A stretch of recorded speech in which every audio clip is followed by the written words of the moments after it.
to tell you something about OT cybersecurity, predict the future.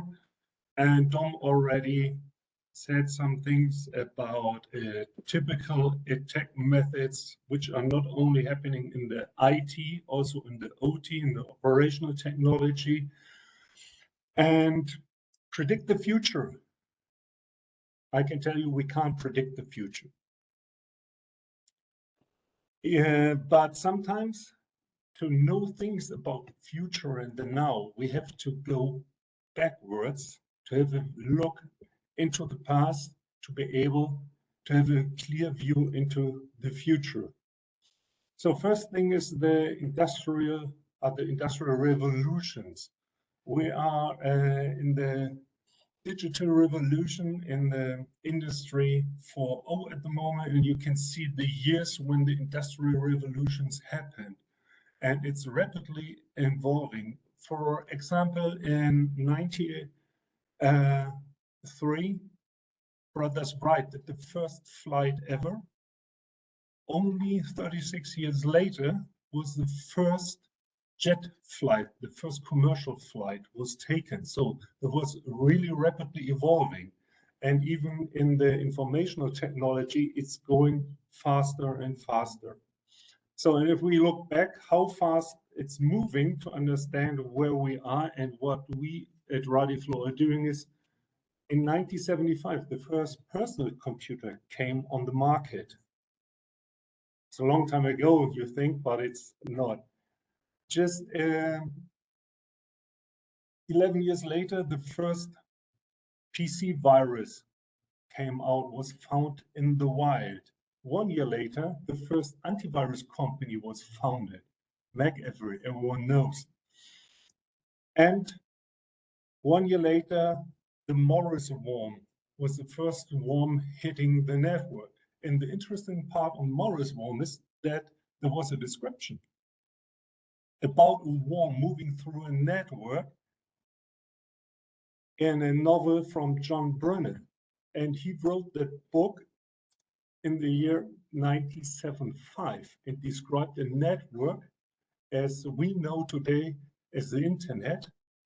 And the main character was moving through the net and always getting different IDs so that the government was not able to catch him. And that was written in 1975. And the first one happened in 88. In the mid-90s, we reached that level of identity theft and so on. So the Trojan horse, the Trojan, Dom spoke already about it, was invented in 1989.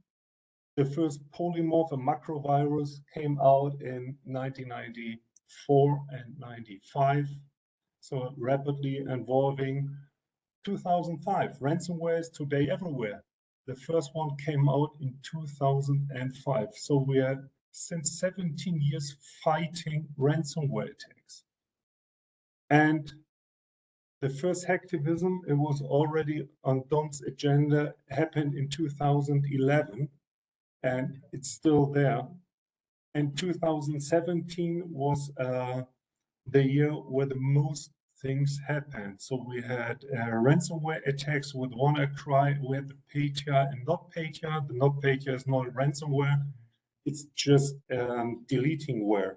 So that was invented by the Russians hitting the Ukraine in 2017, and everyone knows the attack on the Merck, the pharma concern. They lost worldwide all data, except in Africa, they had a blackout. So they had one backup for their pharma still intact. And if we look at this, we know where we have to look at to do prevention stuff. And security approaches in the OT or for the OT are really simple in the overview, but not in detail. So the OT security approach we have today is network segmentation. So the network segmentation was invented in the early 90s with the Purdue model. And on top, we have the IEC 62443 norm, and it's about not securing the OT network. It's about securing the network in that case that it's still working. Because in OT, we just can't install antivirus systems and things like that. We are speaking about systems running for 30, 40 years. And if we start implement antivirus stuff, we will stop the system working. And the approach on security is also a completely different one in OT. So if we speak in IT about cybersecurity or security, and you take the same word into OT, it's completely different, because in IT, it's about data. In OT, it's about the humankind. Is the first. No one has to be injured. Second part of security in OT is system needs to be running 24/7. And then we have a huge gap. And the third part is security. What we say in IT, it's security or cyber security. So it's always a huge gap between those.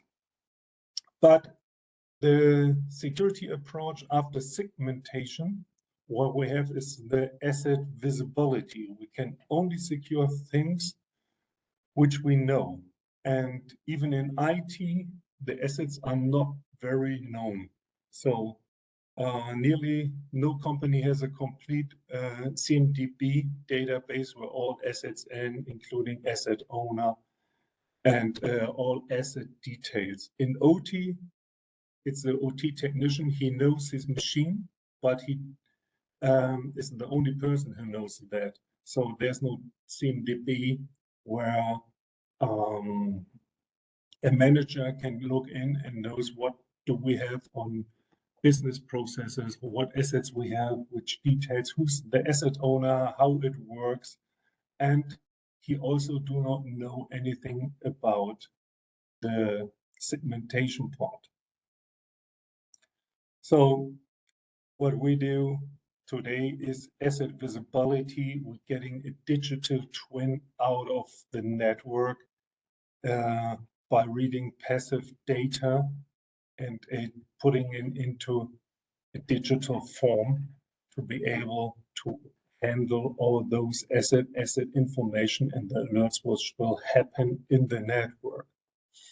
And the next security approach today is automatic risk assessment for OT systems, which means the risk must be measured automatically. If I do it manually, it's a lot of work. If I put in an auditor, the auditor is not able to go down to each asset.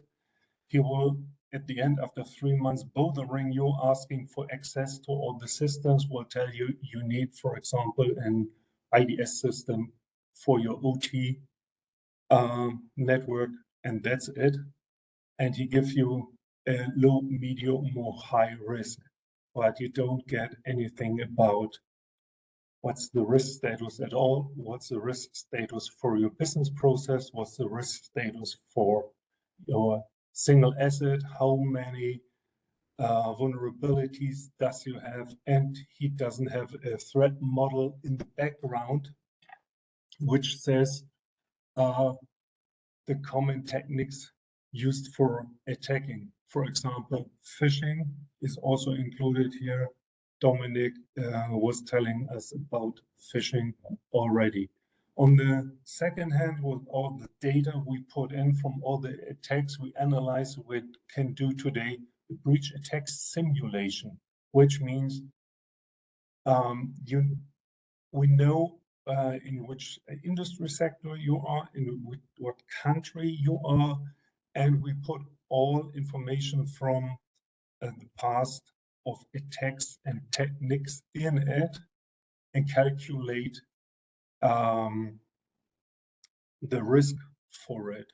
What means that, for example, in the US, you have more General Electric and rocket automation parts and not Siemens. Siemens you will be more found in Europe, especially in Germany, and even attackers are going more into specific vendors, because if you are once into a system, the next system is more easier to handle because they're mostly the same. So this is what we do on breach attack simulations, and you get the information down to each asset. And also we are calculating the possibility of likelihood of an attack for the asset, for the business process, and for the network topology, which means is an asset, as we know it from the IT, from vulnerability scanning, has a critical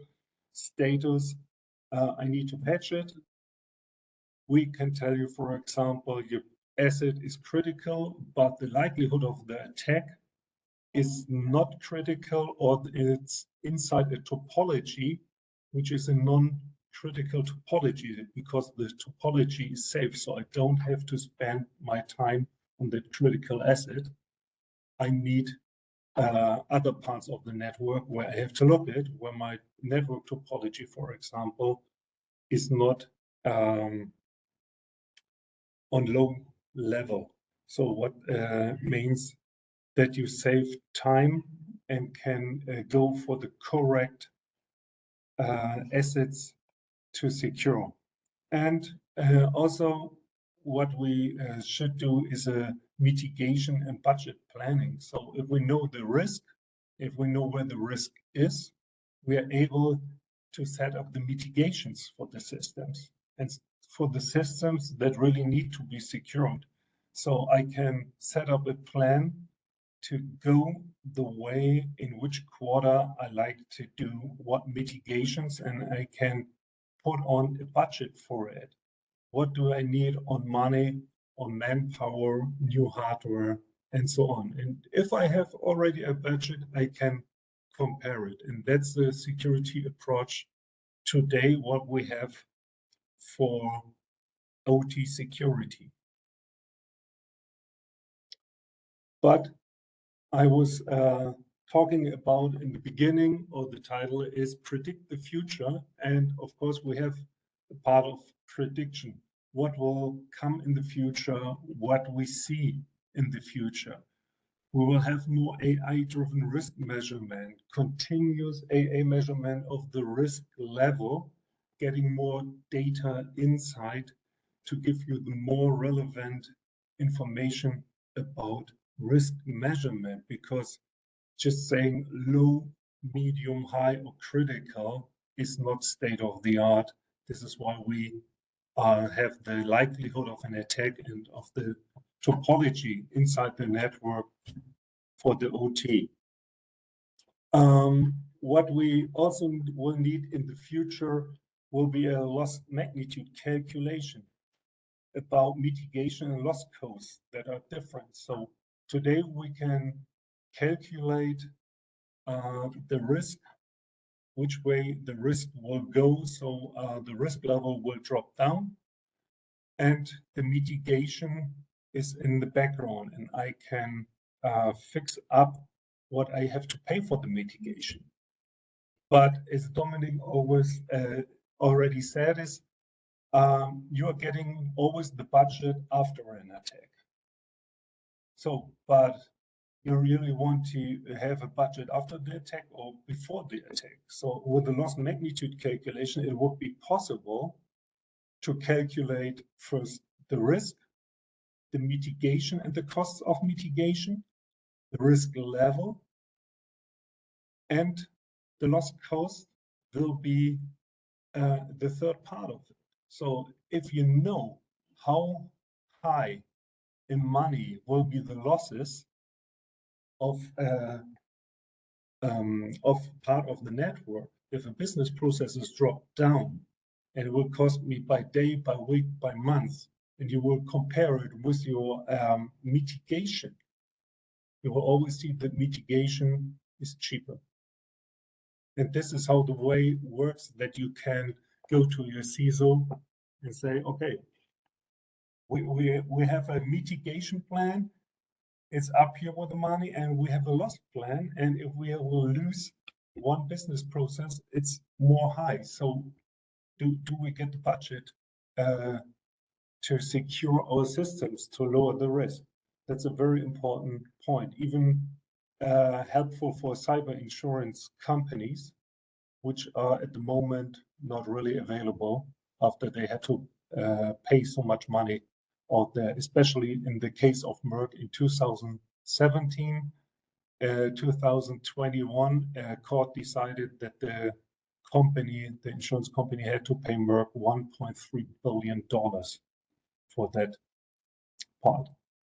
We will see more cloud OT systems, which means the cloud adapted Purdue model is already on the way. There are vendors which are directly moving into the cloud for steering OT technology, but that is only possible if you start on the green field. But as everything is in the cloud, even the Purdue model has to move a little bit more into the cloud to be able to work with all the other technology you have in-house.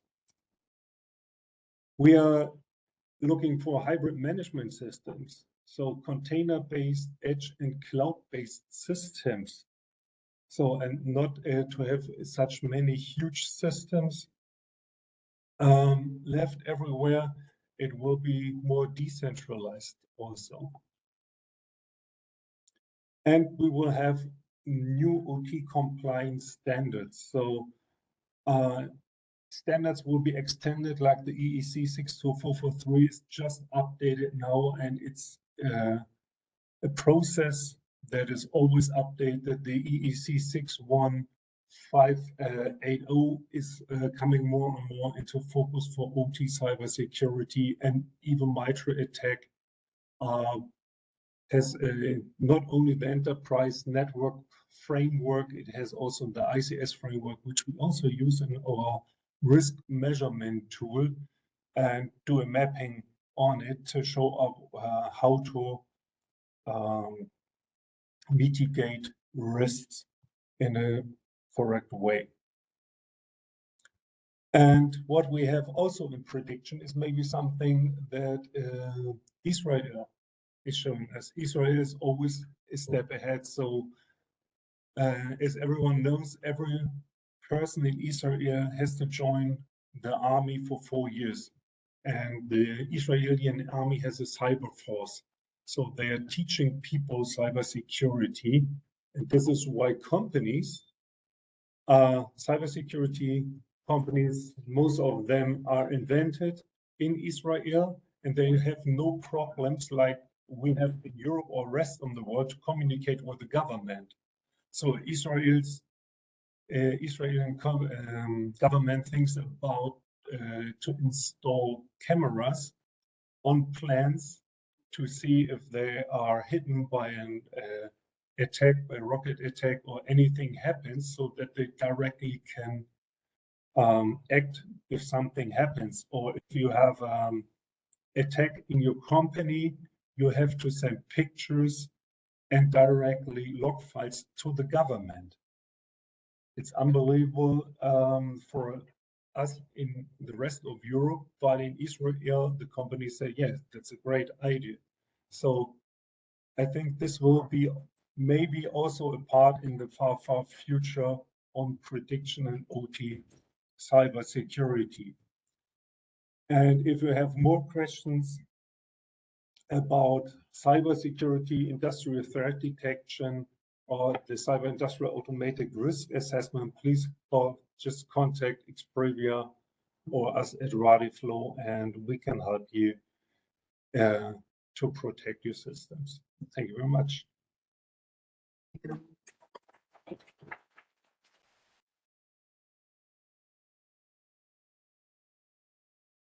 Abbiamo adesso.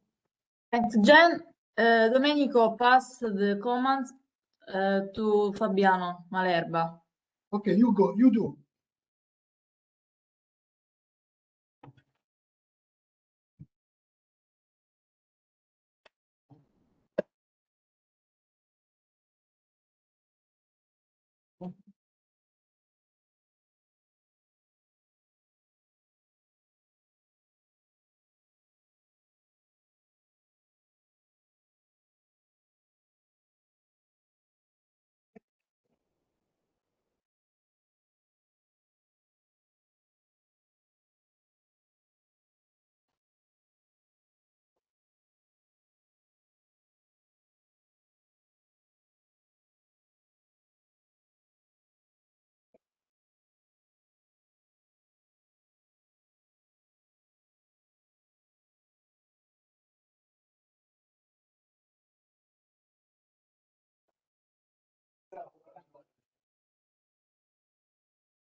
Okay, Domenico, can you hear me?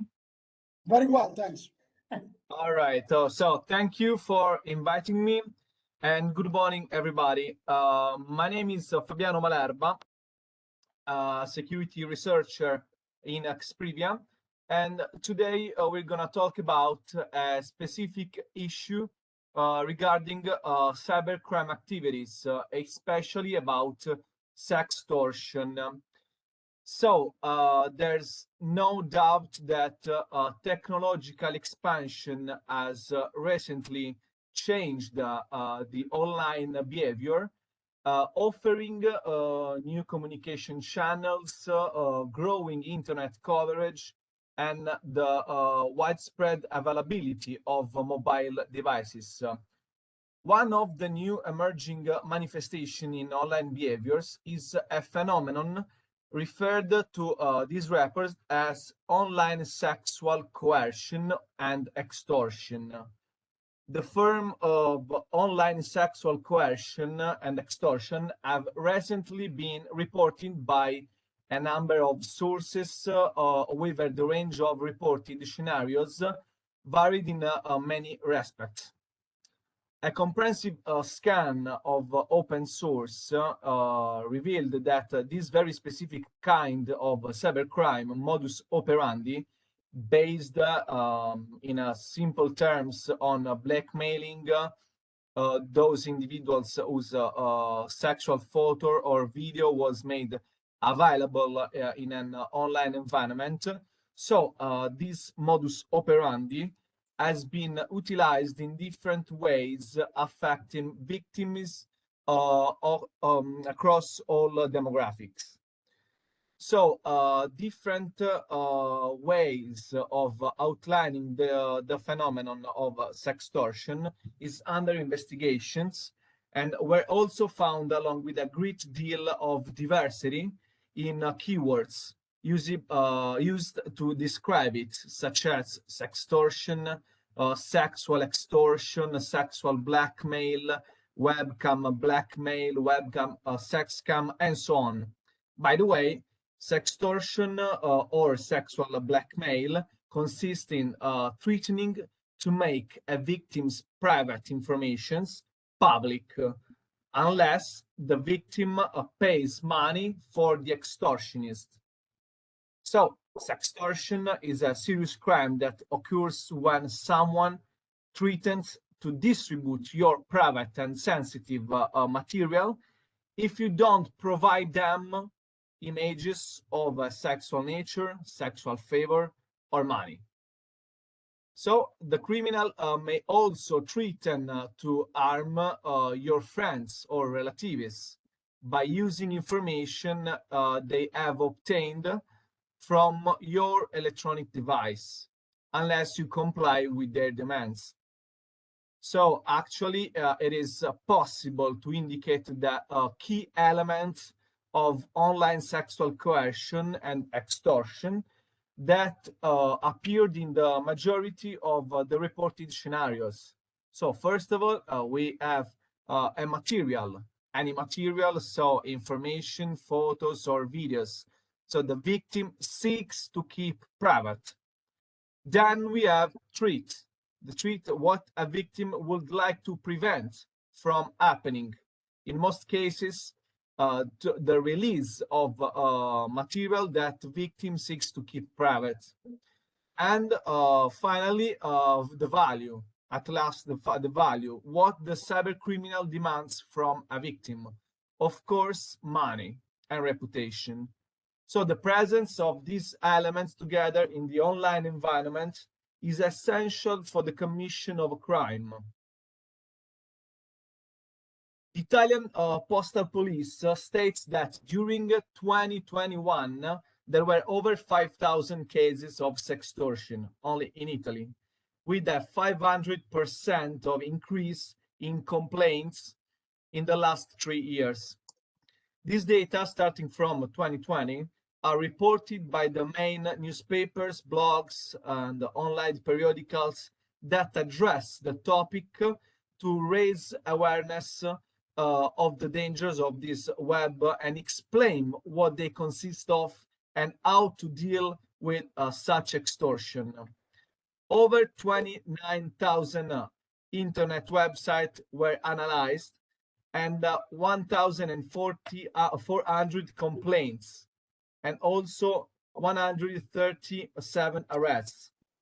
Europol says that has been a further surge in the online distribution of sexual material, especially during the coronavirus pandemic. The 2021 data show a variation of 45%, with a difference of 292 cases registered and reported compared to the 2020. So a lot of cases concern teenagers from 10 to 17, and the damage caused concern defamation, stalking, revenge porn, and of course sextortion. But there's a particular aspect. Often the victims, trapped between the shame and the fear that the intimate images could be seen by their contacts, tend to keep everything to themselves, so not to confide in anyone and not to report. Therefore, we can imagine that the number of extortion could be even higher.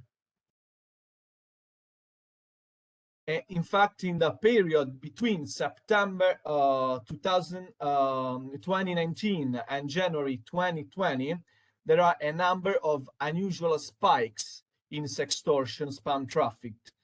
Although sextortion averaged the 4%, around the 4% of all our spam traffic observed over the period. Sextortion emails in just 3 days in October accounted for more than 15% of all spam between September and January. As is usually the case in spam campaigns, sextortion messages were launched by botnets using compromised personal computer around the world. Some of these messages demonstrated some new methods used by sophisticated spammers to evade the filtering software. And while the vast majority of recipients either never saw the message or didn't pay, enough saw and fell for deployed that wallets associated with the messaging pull in 5.98 Bitcoin during the 5 months period. That amount roughly $473,000. So sextortion is analyzed in basically in two different ways. The first one is a private way, related between couples who broke up, for which one of the two spreads intimate images of the former partner on the web. And the second one is criminal interest, implemented by highly technological organizations, often based around the world, to make it more difficult for investigators to identify and lure unexpected social media patrons. This is the most important form of sextortion, and the ultimate goal is to extort money from the victims. So the question is, how does it happen? Cybercriminals thought social media starting a virtual friendship relationship with the victim by exploiting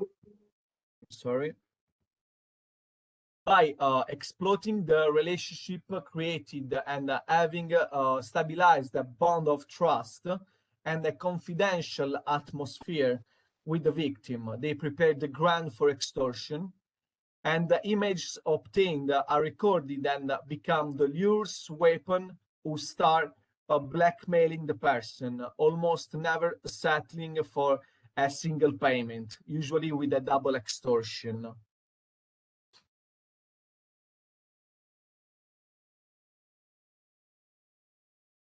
Okay, so another form of relation concern the scam of sentiment. Apparently, culture and charming characters mostly contact women on social network. They card them, obtaining their affection and their trust with the aim of asking and obtaining money by pretending a serious inconvenience in some distant and very difficult to verify states, but documented with false photos or photocopies of documents stolen on other profile of unexpected people. This type of activity is the most dangerous just because it targets vulnerable people willing to give up all their possessions in order to keep this fake relationship alive. So the modus operandi are different. On the one hand, they use fake accounts and a social engineering technique with the intent of gaining their trust and then ask for compromising images or videos. Criminals usually invite you to download malicious software, usually ransomware or spyware, through which they manage to steal and exfiltrate data which are used to threaten the victim. Once in possession, the victim is asked to send other materials, photos, videos, and so on, with the threat of making this material public. And sextortion can even escalate into blackmail for sexual favors. There is also talk of sextortion when a victim is forced to send content of a sexual nature in order to regain possession of personal data that had been stolen. Young people are particularly vulnerable to sextortion because they are usually less inhibited online and tend to share more and to be more confident of people they don't know on internet. In particular, the use of social networks and other dating sites are favorite places for criminals. And millions of sextortion spam messages were sent between 2020 and 2021, generated nearly $500,000 in profit for internet criminals. The messages told recipients that their computer had been hacked, that the sender had computer or video of them visiting pornographic website and threatened to share the video with the target friends if they didn't pay, asking for up to $800, value of course of a Bitcoin, to be transferred to a wallet address. So the aim is twofold. First of all, to raise awareness and to contribute to the public discourse on effective responses to it, especially in terms of reporting and support mechanism in the EU member states and international areas. Interpol last awareness campaign aims to remind the public that cyber attacks can happen to anyone at any time. In fact, the "You May Be Next" hashtag campaign focus on cyber crimes that involve extortion. The awareness campaign is run primarily through social media. It aims to provide key tactics adopted by cyber criminals to exploit vulnerability highlighted, and well as tips on how to spot them and ensure that individuals and business are better equipped with the knowledge to safeguard system, networks, and devices. So, some tips to try to prevent this type of crime and limit the consequences by trying to create awareness of the digital environment in which we are moving is never grant friendship on social network to unknown people. do not exchange private messages, images, videos, and so on. Configure your social pages in such a way as to make them invisible to strangers. Do not send, of course, sexual images, document, and so on. Simplest, cheapest, and easiest of all is the old reliable webcam cover. If spyware takes control of your webcam, a bit of plastic ensure you are not visible. And the most comprehensive thing you can do to protect your devices and yourself is with the good, secure software. Use a reliable cybersecurity suite with antivirus that stops any malware from taking hold in your device. Of course, what to do in case of blackmail by sextortion. Don't pay the request money. Of course, immediately block the contact both on the social platform and on the video chat. Take screen captures and note date, time, and so on. Immediately forward the request for removal of the video to the platform managers if it has been posted, and report fine at least immediately to the police authorities, or report the case of sextortion to online services. So actually I just finished the presentation. Thank you, Fabiano. Thank you.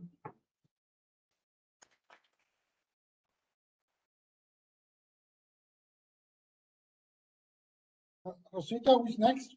Okay, the next is Emmanuel. Emmanuel. So I should take the control here. There's always some panic here. Okay.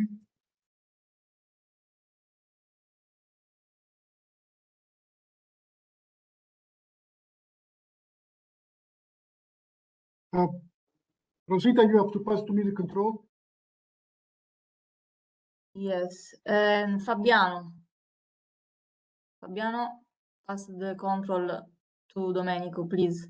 Okay, got it.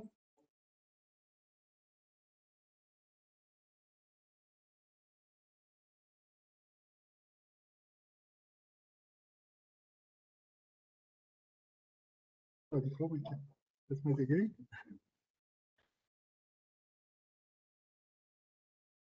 Okay.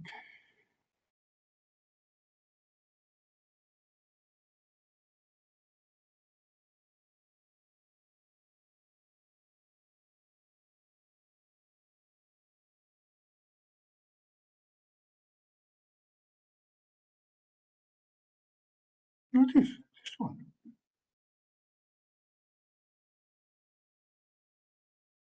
Okay.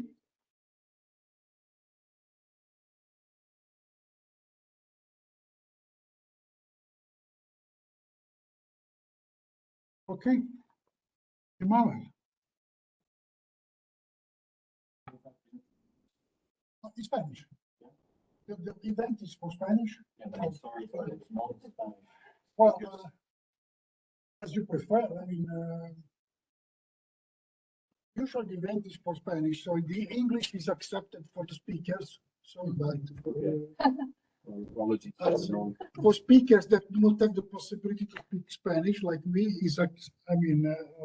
needs to speak English, you know. But since the event is in Spain for Spanish, I will say it. Okay. Okay, thanks. If you don't mind. Sorry, Spanish. Lo agradecen, vale.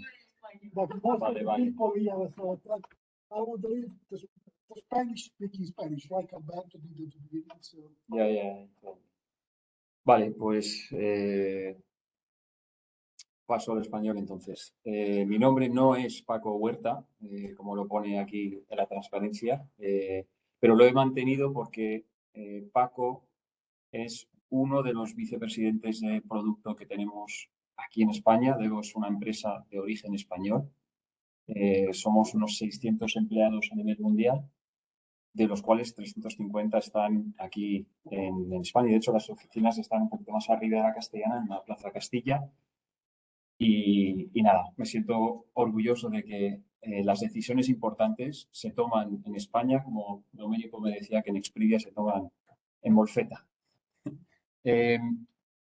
Mi nombre es Emanuel Roseller, llevo la región sur de Europa para Devo. Llevo 20 años en el sector de la ciberseguridad, es decir, soy un poquito más joven que Domenico solo, no mucho más, como él decía. Y hace 20 años, o 15 años, mejor dicho, cuando iba a presentar plataformas SOC, decía o preconizaba que las empresas se tenían que dotar en el departamento de ciberseguridad de una herramienta de business intelligence para poder recoger información y tomar decisiones sobre esa información, como se hacían en otros departamentos de la empresa. Hoy en día, con la transformación digital de la que hablaba Domenico, eso ha cambiado. Y ahora lo que preconizo es que los departamentos de ciberseguridad se doten de plataformas de Big Data de seguridad, porque tienen que ser capaces, lo explicaba Jan, es muy importante poder ingestar mucha información y además ser capaz de ingestar de un día para otro quizá el doble de la información que se genera en la empresa y que existe fuera de la empresa. El camino hacia el SOC autónomo es una visión que tenemos en Devo. No somos los únicos. Yo llevo oyendo varios meses que otros proveedores hablan del SOC autónomo y también han aparecido detractores. Entonces, en estos 15 minutos lo que me gustaría es contaros el porqué del SOC autónomo. Creo que lo vais a tener todos muy claro porque lo hemos hablado esta mañana. El cómo se consigue un SOC autónomo y contestar un poquito a los detractores. Esos que dicen que el SOC autónomo elimina el factor humano. Todo lo contrario. Lo que hace el SOC autónomo es que hace mejor al ser humano y a los analistas que están en los SOCs como los de Exprivia. De hecho, Exprivia y Domenico, esto lo hemos hablado y está muy de acuerdo con esta visión. A ver, como esto es un PDF, tengo que bajar. Vale.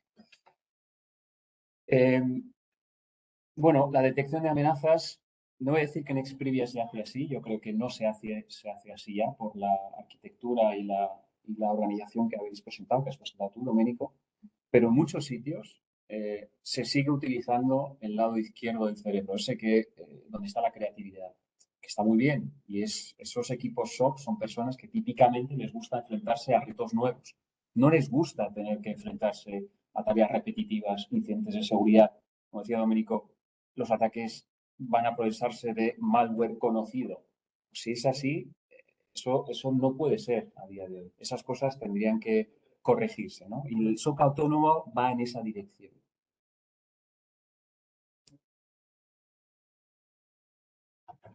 El porqué del SOC autónomo, ya lo he insinuado, pero esto es una foto de la situación actual, podríamos decir, ¿no?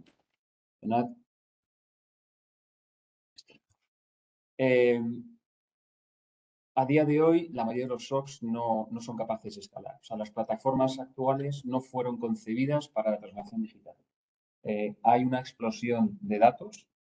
En muchos sitios se hacen sacrificios, o sea, se decide sacrificar información porque tecnológicamente es imposible ingestarla o incluso económicamente ya es inviable ingestar esa información. Es demasiado caro ingestarla. Mientras tanto, la superficie de ataque ha crecido. Hemos hablado del tema IoT con Jan. El talento, y ahí es un primer punto de respuesta a los detractores, el talento desgraciadamente no está. O sea, hay un talento que trabaja en los SOCs, pero no hay suficiente gente para cubrir las necesidades que hay. Eso lo hacemos desde hace mucho tiempo en ciberseguridad y eso no va a mejorar. Entonces hay que verlo de otra forma. Esto, por cierto, me gusta enseñar esta transparencia, pues esto es un blog. O sea, cuando decía que los analistas SOC utilizan su lado izquierdo, su lado creativo, ellos tienen que detectar, mirando esto, básicamente usan herramientas, pero tienen que mirar en esto y detectar en esto dónde hay posibles incidentes de seguridad. Lo decía, las plataformas se han quedado cortas. Hay un límite que está aquí bastante bien dibujado, la parte izquierda, transparencia, en cuanto a la información que se ingesta y los casos de uso que se aplican. Cuanto más casos de uso, menos información se puede ingestar en la plataforma actual o al revés. Pero hay un límite. Mientras que la empresa lo que exige es una seguridad sin fallos, que sabemos todos que eso es casi imposible, pero desde luego esta situación es inviable. Esto tiene que cambiar. Y hay un punto en los SOCs, en Devo nosotros sacamos un informe anual de la situación de los SOCs, sobre todo el factor humano, y lanzamos sondeos. Decía Domenico que hemos premiado a un analista del SOC de Exprivia. A nivel mundial nosotros tenemos un día que es el 14 de octubre, pues nos gusta dedicar ese día al analista SOC y celebrar analistas SOC, porque es un trabajo muy difícil. Bueno, pues los analistas SOC, sin decir nada a sus jefes, contestando al sondeo, dicen que no pueden más. Su vida se está volviendo imposible. Como es un trabajo repetitivo, pues hay fatiga por un nivel de alerta que está creciendo continuamente. Y aquí en España, este año por primera vez, quise dar un premio a una serie de analistas y entonces contacté a bastantes directores de SOC y les dije, oye, postular o presentar la candidatura de alguno de vuestros equipos que le queréis reconocer. Y la respuesta que recibí fue, no quiero hacer eso porque si hago eso me los van a pinchar.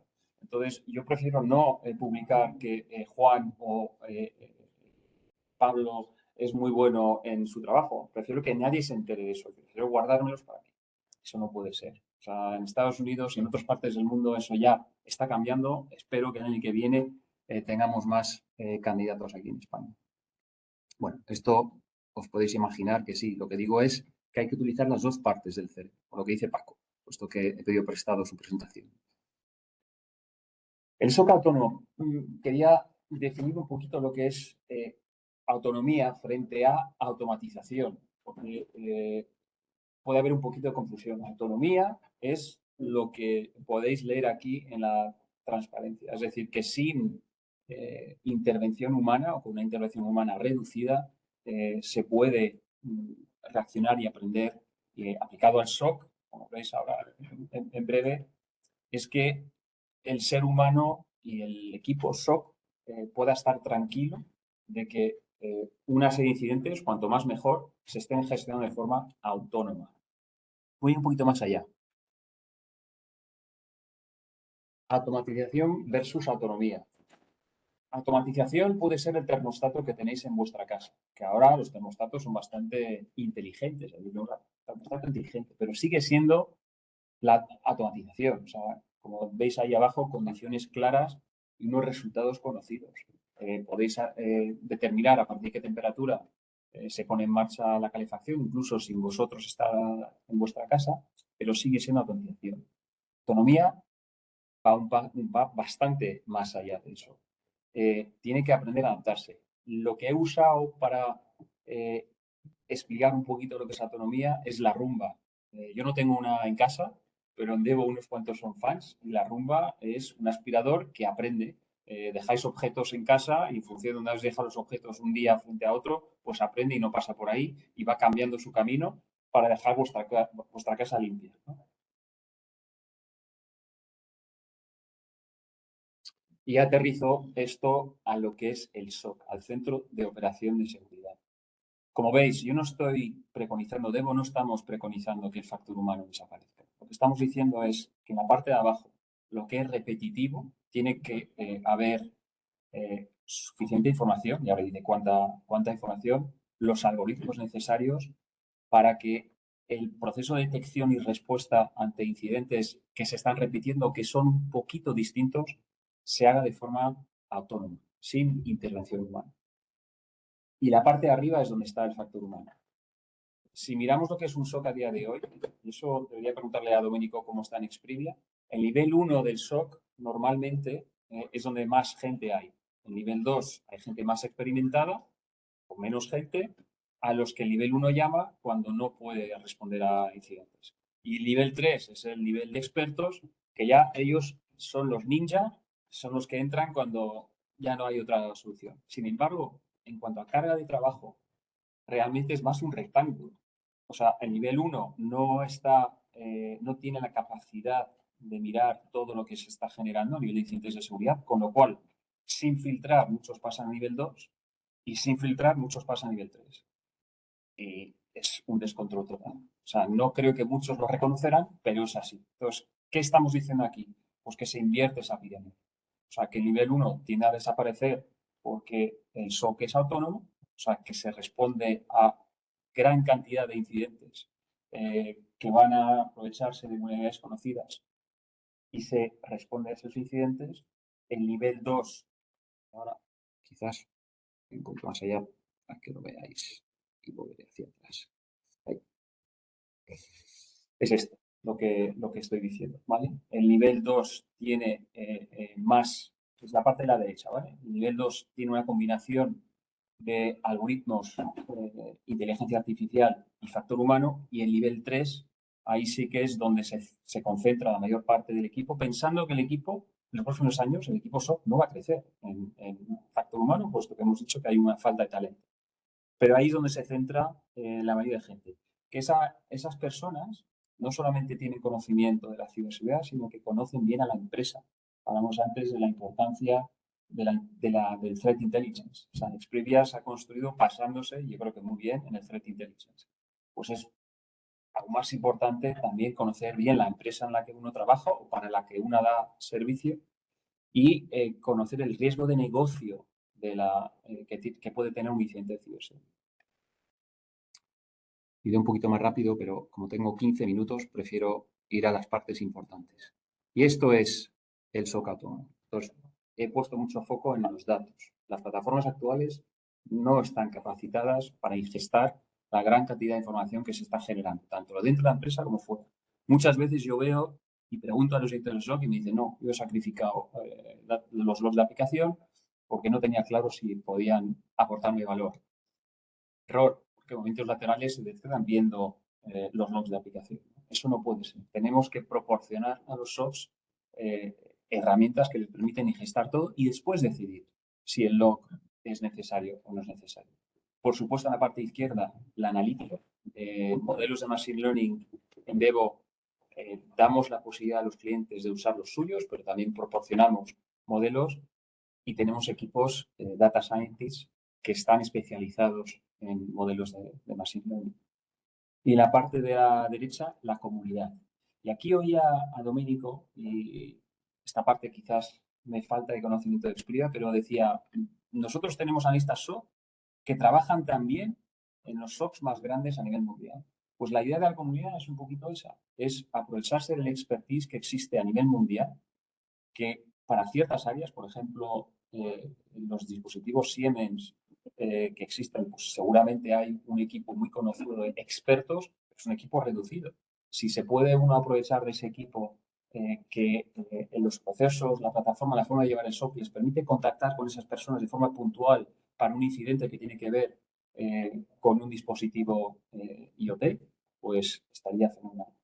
Ese es el mensaje que lanzamos aquí también. Ya para acabar. Como he insistido, el SOC autónomo no representa la eliminación del factor humano, creo que eso lo he dejado bastante claro, sino que en el punto 2 lo que queremos es hacer el equipo SOC mucho más capaz. Decía que he visto y he hablado con clientes que están sufriendo esto y sus equipos no dan abasto, pero incluso en algunas empresas han perdido la fe en el valor que tiene el SOC. Lógicamente, para mí eso es lo peor, pero eso no debería ser así. El SOC es el centro nevrálgico del departamento de ciberseguridad, es la inteligencia, es ahí donde se ve y se decide cómo responder a ataques de seguridad, con lo cual es crítico que eso cambie. Y el resultado, y aquí sí que es, como decía, una visión compartida, el resultado es la optimización de los recursos internos y externos. Si los clientes están utilizando equipos SOCs externos, como puede ser Exprivia, para mejorar productividad y efectividad, para mejorar lo que hablamos, los KPIs típicos de un SOC son el mean time to detect y el mean time to respond, pues reducir esos KPIs lo más posible. That's it, I'm finished. Gracias. Thank you. Thank you for your presentation, Emmanuel. The next is Giuseppe Marullo. Giuseppe, I need to ask you to be a little bit quicker because I took a lot of time. So, and you have the challenge to recover the time that I lost. Okay, Giuseppe.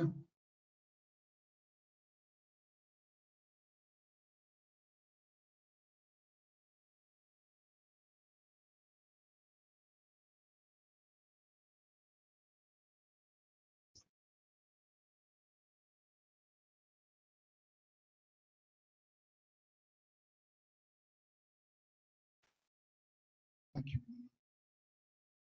I need to have that saved because what is the consequence?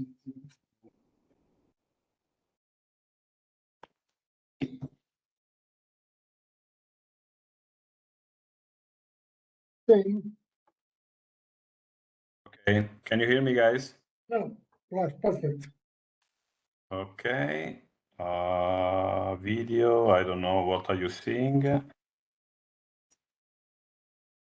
How to condivido.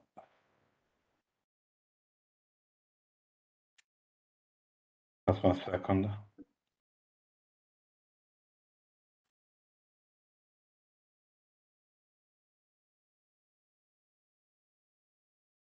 I would like to use this one.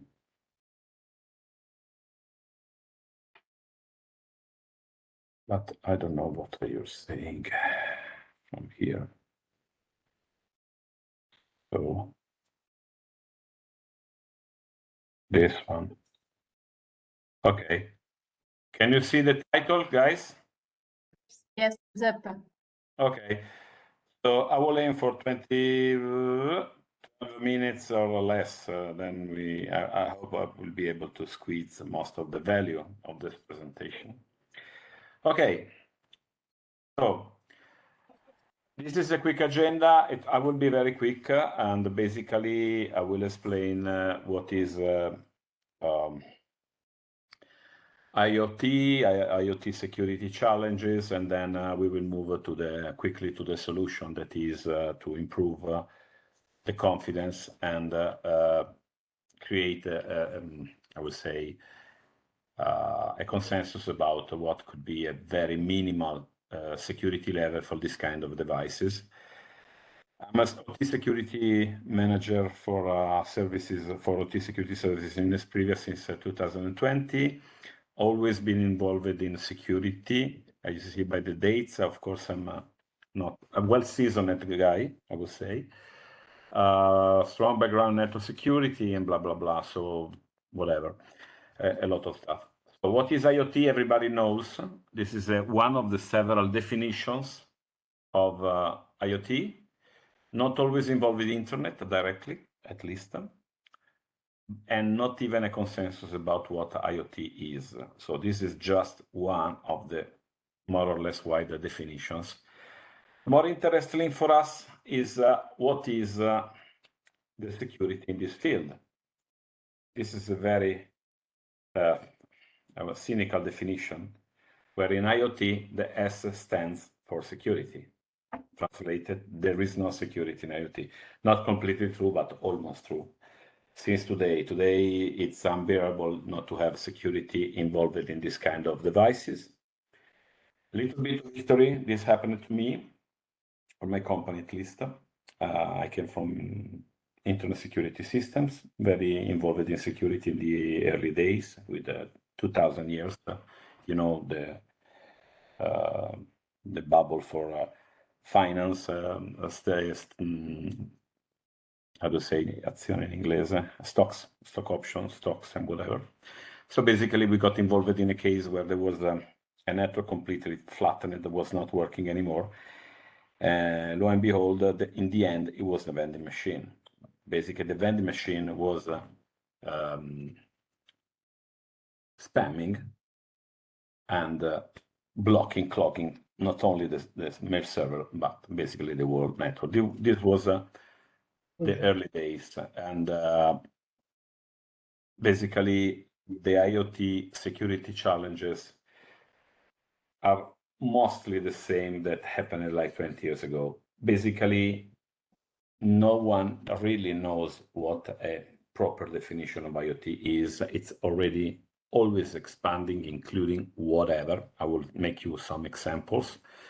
Most notably, see the car involvement and security people in the car industry are really, really scared. And that's what we see, we touch firsthand. There is a lot of pressure to be involved in security initiatives related to the cars, but not only the cars. Of course, these are a kind of products, especially in the residential area, that are very cost related, and everything is influenced by cost. The development cycle is absolutely frantic. If you find something that does not work, you don't bother to fix it. You just create new problems in another product release. So nobody is really caring about the maintenance of these things. They cost not so much. And in the development, the cost of fixing things is not included. Maybe with some functional problems, but not certainly security. And even users are not compelled to update the thing. So as long as it works, there is a new firmware. Well, why not keep that way it works? It just works. And this leads to this kind of attacks. For example, this is one of the most famous, Mirai. And this is everybody's problem because it's not everybody other. It's because this can be used as a huge mess to bomb whatever network they want. And so even your teeny web camera that you bought to AliExpress, like at $18, as I did, can be a big part of the problem. And you see the numbers. The numbers are in such a level that most of the companies could not shell out millions in protecting from the distributed denial of services. So it's not so harmful. It can be really bothering. And then some terroristic slides, as always, like, for example, privacy issues on the baby monitor hacked. Or what about, for example, a Roomba? You were talking about Roomba. This one is a little more advanced. The Roomba is with a LiDAR. Basically, it has a laser, and the laser in all the spy movies can be used to intercept the people, pointing it at the glass of a window. Basically, the audio will create vibrations on the window, and the deviations of the laser can be used to detect the sound. Now, this has been available using a vacuum cleaner that uses LiDAR for navigation, and just pointing at an object like a trash can intercept the audio. So there are privacy issues. Just a very funny slide related to privacy issue, where there is a new hobby that is screw driving, that is not a dangerous technique while using the car, but just to map any IoT device around. So this group of people discovered IoT into people. And it seems like a funny stuff, but in reality it is not. Because there is a privacy issue on, intimate, delicate topics. And also this stuff is also in medical devices. And basically, the big game changer about IoT is, I will not talk about the convergence about IoT and OT and whatever, but reality is that safety is not security. And this stuff starts to invade the area of safety. Safety is the thing that kills people, harms people. It's not like your, home banking system. If your home banking system does not work, you get pissed off, absolutely. But if you get a pacemaker and you have to go to the doctor because you have to patch yourself because you have the pacemaker inside of you, that's another story. If someone, anybody could imagine that going to the doctor to have your pacemaker patched is not nice. And to really be, this is of course is more for the, we still need to investigate, but if you have heard about this, it's happened like yesterday or today before, Tesla started running against people. Now, we cannot say that it was an attack, we cannot say that it was maybe something avoidable, but for the level of intelligence of this car, they should be prevented. So basically what this car was able to do, even with the malfunction, is not easy to justify. So this stuff is started to invade, already did invade our houses and around us in the environment, not only industrial plants that are of course a big risk. And so we needed to create something that will increase the awareness about this kind of problems and move vendors and users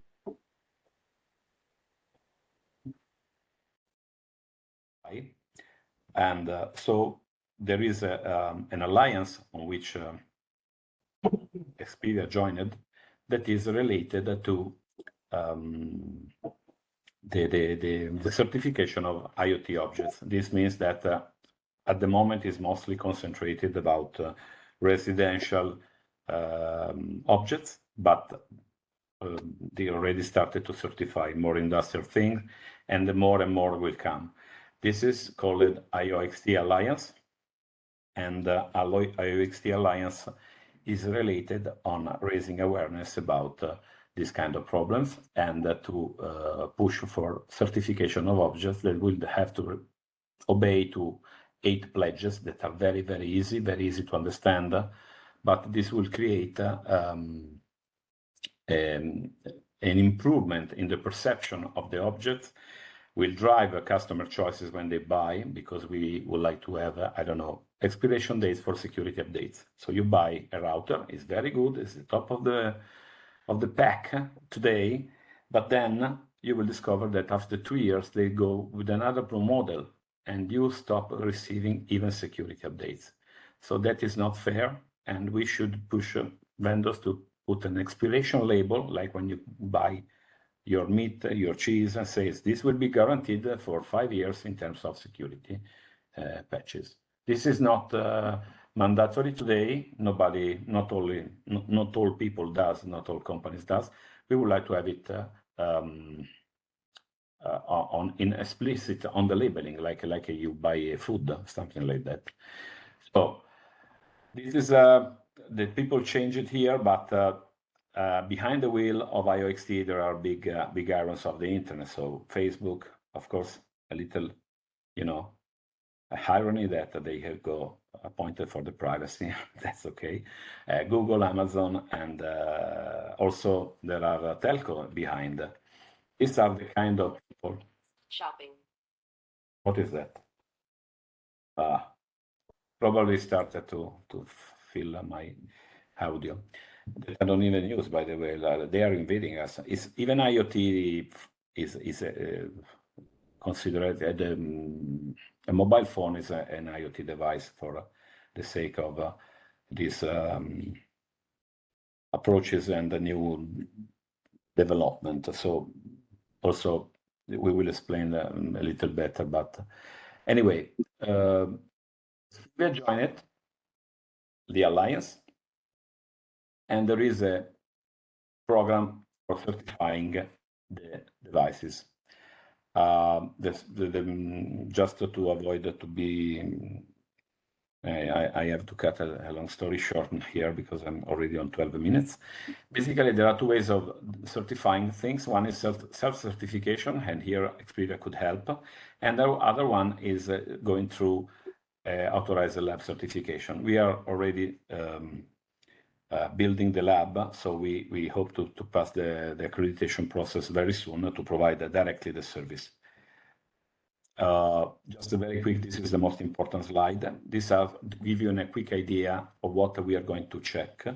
So basically nothing is not rocket science, so there should be no universal password. It means that the device should have a unique password set by the user, or it will not get into service, and so on with, as you may see, very, very reasonable requests. So the vendor should be available to accept vulnerability reports. So someone finds something, should be a formally defined process to take care of the problems. Security expiration date, as I already told you, so basically it's not anything that could not be done reasonably, very quickly. This is a profile. Now I will not spend the time on this, but just to give you on the 8 pages, the required levels to attain certification.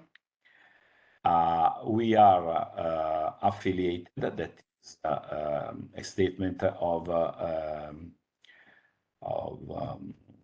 commitment to provide services related to IoXT and the security of IoT world. And these are the 2 types of services we are currently providing. Okay, I'm almost finished. I will skip on the advantages and just end the presentation with just do IoXT. If you have any question, I'm available through the normal channel. You write me an email and so on. Thank you so much. If you have any questions. Thank you, Giuseppe. So if I think that the control me to ask, correct? Do I have it to do it? You need to return the control to me, Giuseppe, somehow. That's nice. If only I could get it, because just 1 second. I will try to close everything. Is this one probably? No. Giuseppe, a red square bottom right. Yeah, I don't have any button right. Just 1 second. So what we have now in the agenda? The next is Pietro Leo. Okay, Yes, I Pietro. will close everything. I think it's a better way, because I don't see. I got some problems today with this kind of stuff. So probably we'll try just to close everything. Let me see. Yeah, I don't see anything. Probably is on the other screen. Just 1 second. I will try last. Just give me just 1 second. I will try to force this on a single screen. Okay. Okay, interrompi. Okay, then what I have to do?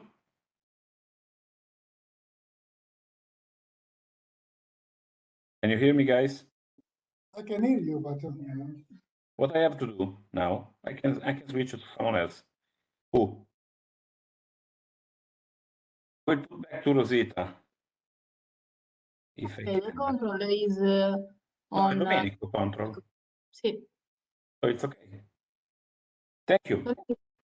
Domenico, riesci a promuovere Pietro dove lo faccio io?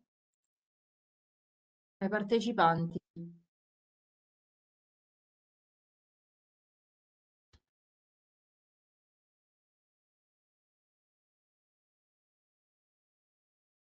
Ma io non lo vedo Pietro tra i partecipanti. Non vedo Pietro tra i partecipanti. Espandere i partecipanti, se no c'è un... Non riesco a promuoverlo. O al massimo può provare a parlare, Pietro?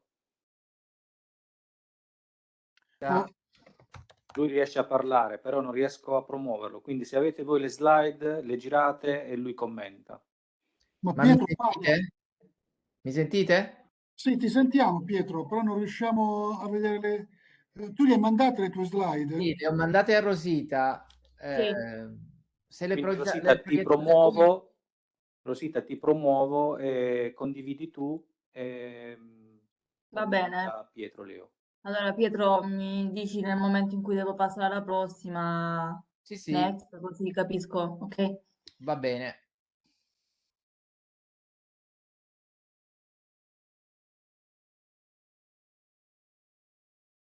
Perfetto.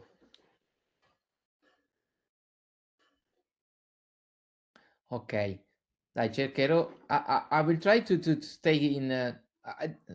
I guess I'm going to speak in in English, isn't it? Pietro, either or English or Spanish. Oh, Spanish? No, I will skip for that. Okay, I will try to say to stay in 10 minutes or less. Let me say. I Okay. understood that we have to save some time. So my duty, thank you, first of all, to Exprivia, to the friends from Exprivia, to invite me to this, let me say, to this very short exchange of idea section. I collected the invitation from Rosita and Domenico, let's say, to provide some sort of provocatory ideas on the table. I know that you are very deep now in investigating the cybersecurity from multiple perspectives, and I had the chance to see the material that has been presented before my session. So my idea is to put on the table another number of elements to think about, and in particular into the intersection between security, cybersecurity, and AI. And in particular to think about the future, how the best way is to, let's say, to project ourselves, let me say, in what is the chapter next, let me say, in this intersection. So please, Rosita, go the next slide. So Yes. basically, into my short talk, I will touch basically this argument, which is the well-being. Well-being as a number of meaning or definition, let me say. It is basically connected to multiple things, like when you talk about well-being is like health. We stay healthy, and so is a form of well-being. But well-being is also much more broad concept, like involving stay well from the economic point of view, from the money, from politics, from the country, and from sport and so on. So well-being is perhaps a very, very interesting word that is connected with the status of or how we are. Go to next slide, please. And it is interesting that here there's another term that I like to use. It is a human tech biota. That is a term that is derived, let me say, from a biological concept, which is the microbiota. Microbiota is the set of living organisms that, let's say, that lives inside our belly, our gut, on our skin, and help us to live. Basically, in some cases, the microbes or virus in some cases are, let's say, not giving us an arm, but in other cases could be quite dangerous. We know very well during last couple of years what means COVID. But basically, the interesting things, the good things from these biological living beings that live together with us is they, let's say, are living with us in a transparent way. Well, basically, the technology is playing a similar role with our well-being, especially during last 5 or 10 years, is in a very deep and even transparent way entering in our lives and touching all the keys that I mentioned before about our well-being. So we are perhaps we are not recognizing very clearly this. It is implicit, let's say, influence that technology is having, but is having this influence on a number of dimensions. So go the next slide. So and please also the other ones. So the point is that if you plot on a schema, try to project everything that is on the slide, Rosita, please. If you let's say try to map on this, I tried here to map a number of let me say basic activities, okay, that we used to do as an individuals, but you can project easily in the same modality the kind of activities that are, for example, performed by a company, okay, in terms of a kind of a category of a task. It's the same thing. But if you focus on individual, it is much more easy to understand what I mean. There are a number of activities that you used to do during the days. In some cases, you should be very aware are critical activity, no? Like to respond to an emergency or to move. You do this kind of activity even in some automatic way. On the other side, there are activities in some sort of long-term perspective, no? When you used to enter into a museum or even to take your nutrition, your food during the day, you think in a medium and long-term perspective. And of course, there are activities that you used to do in a very long term, like make you happy, or an activity that makes your family happy. So basically, let me say, if you plot in these terms the activity, everyday activity, of course, the majority of the category are here reported like an illustration. You have this some sort of idea of short and long term awareness or long term perspective. So go to the next slide. So basically, the trajectory, let me say, toward some sort of let's say awareness to long-term perspective is someone can call this sustainability, let me say, behavior, let me say. Go to the next slide. And basically if you map now on this activity a set of technology that are surrounding us or are in our pockets, let me say, or in our houses, like for example TV, smart something, let me say, smartphone, smart watches, or whatever, we started to observe during the last few years a number of very complex objects that are touching and even, let me say, touching multiple aspects or multiple tasks of our day living. But it's interesting things, and go to the next slide, please. It is that let's say all those objects that are starting with the term smart of something are populated, feeded by a number of algorithms that we can put under the overall umbrella of artificial intelligence. In general, all those objects that touch, let me say, the quadrants that are reported into the slide are objects that in such a sense are supporting our decisions. So go to the next slide, please.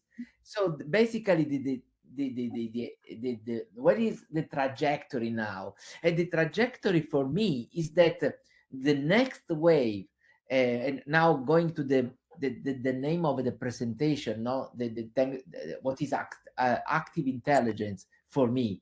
It is the set of a new generation of systems that not only are going to support our decisions and are mapping basically the typically tasks that are, let me say, in our daily activity are much more immediate and not in long-term perspective. Active intelligence system, on the other side, are systems that are taking part of the responsibility to take care of us. So we are basically delegating a number of functions to those systems. So those systems are much more, let's say, from the security point of view, are much more intensive and, let me say, much more hard to manage and to protect, if you want. And also, the responsibility that they are having is much more larger than the current system. So basically, go to the next slide, please. Basically, the main trajectory in which I would like to put some thoughts on the table for you to think about on how to reshape, let me say, how to think in perspective about the evolution of what we call today security or cybersecurity is exactly in this perspective.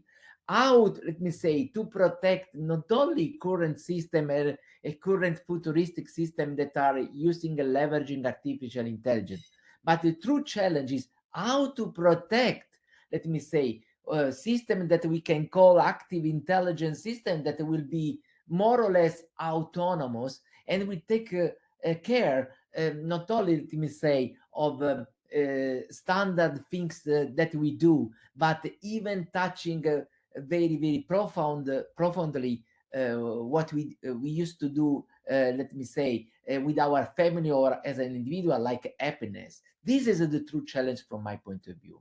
So next challenge, next slide, please. Moving from let me say, from artificial intelligence to active intelligence systems is a very hard story, but this is happening, let me say. Go ahead in a few slides. I would like to go ahead, Rosita, please. Go ahead. Go ahead. Go ahead.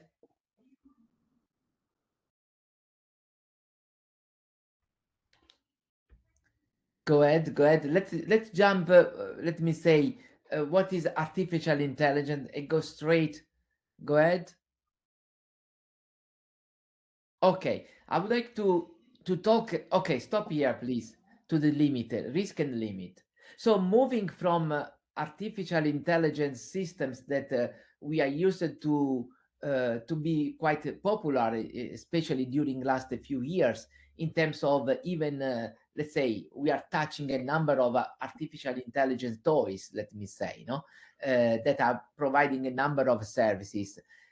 Moving now from a number of artificial intelligence tools to active intelligence systems is, let's say, the shift, let me say, especially from to protect and from the risk perspective, is how to deal with risk from multiple perspectives that we have now, a new generation of risk that in some cases is not just a technical risk, are risky also from the ethical perspective. For example, here into the slide that you see are reported a few of them, just to give the sense of idea that the kind of risk that we have to consider and that will be focused by our new protection actions. For example, we will have a risk classic from the ethical perspective here on the left corner, upper corner of the left side of the slide. You see an ethical dilemma is depicted in the case of the self-drive car, but I think it can be propagated and replicated in multiple domains. Here the story is quite popular for those that are working that field. Is if a self-drive car is in front of a decision like let me say, in front of it, it is an old man with a family, or you know, in the family on the other side, who is but you have to decide which of the two, a family or the old man, have to kill, since you are not able to, for example, to break the car. Who is going to, let me say, you will be your next objective. How to decide which is the right compromise? Is better to kill, let me say, the family, or is it better to kill the old man? So this is quite an ethical let's say risk that we will have in front of us. This is similar for the let me say, for the self-drive car, but also you can propagate this kind of risk also in other domain that will be much more broad and general in correspondence, let me say, with the diffusion of AI in multiple and other domains. Other example is how to contrast the simple let me say robustness of an algorithm. How we can guarantee that our algorithm is robust enough to avoid errors, like the exemplification that is reported on the center of the slide. There are two signs, street signals there, no? The stop street signal. Here on the left is recognized more or less 90% by computer vision algorithm as a stop signal. But if you put, let me say, a little, even a post-it, a piece of paper, so a very not expensive action, and you, let's say, post on the signal some sort of confounding manipulation information, the system, the computer vision is able to recognize as the signal before now into a sport ball at 80% of accuracy. So it will be quite easy for an hacker, let me say, to hacking a system, even acting in an analogical way. This is the true element. So not just an hacker that is using, let's say, typically a computing facility to hacking something, no? And we are our enemy are. We are recognizing our enemy as let's say, as a digital savvy, digital people to contrast. But now we are going to let's say to protect ourselves even from people that has an analogical, let me say, ability, and not necessarily a digital ability. So the big question is now how to contrast this kind of let's say the problems in the next future. And when systems that will not only implement, let me say, an computer vision recognition algorithm, but will act as some sort of active intelligence system according to the definition that I said before, will act in an autonomous way to take a decision how to, let me say, to contrast this situation. These are the kind of let's say new territory, let me say, for me from the cybersecurity and from the security point of view that we have to deal with the next future. Please go ahead. I would like to go to provide some example. Go ahead.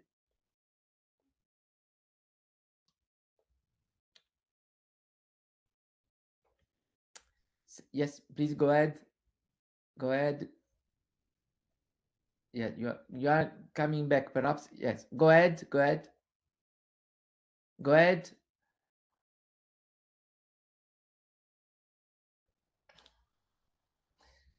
Go ahead.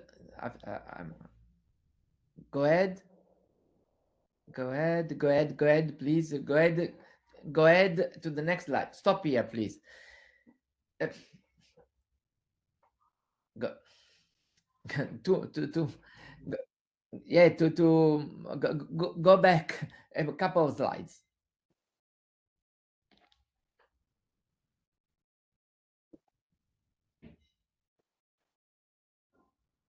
Go back and stop. Stop here. Okay. I would like to just to spend another 30 seconds to another kind of problems, just to complete the picture, a kind of different generation, let me say, of bad actions that we can observe in front of us. And another this story is coming from the, let me say, to the observation of what happened by analyzing ex post the result of an accident, of a self-drive car accident. In this case, quite unfortunately famous but dramatic was an accident, the first accident of a self-drive car in which one person was killed during the, let's say, the experimentation of the Uber self-drive car system. After that accident, that program was stopped, among other things. But the point is this, that I would like to share, is that here are reported into this slide a set of analysis that the police they made after, let me say, just to analyze the accident story and try to derive the responsibility of the accident. Here are reported into the slide a number of, let me say, problems and a chain of problems that occurred that unfortunately as a result was to the accident that we had and the killing of the person.